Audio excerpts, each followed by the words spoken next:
इख़्तियार थिए पियो, ठहे पियो पंजाब जी फंडिंग सां, या वरी इहो ॿुधो पियो वञे त उनखे सऊदी अरब मां पैसो मिले पियो।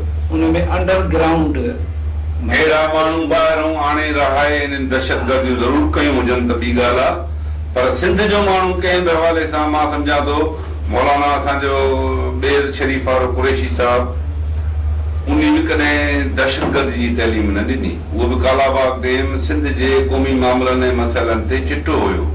ख़ालिद महमूद सुमरो भली मौलवी ई हुजे पर हुन बि कॾहिं बि मज़हबी तशदुद जी ॻाल्हि न कई हूंदी।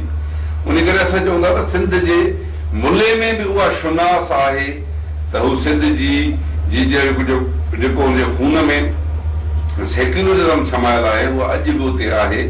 हिते मज़हबी ऐं पंजाब जी कोशिश आहे त हिते सिंधी माण्हुनि खे मज़हबी इंतिहा पसंदी जी तइलीम ॾेई हिते बि पंजाब जहिड़ो सरहद जहिड़ो माहौल पैदा कजे।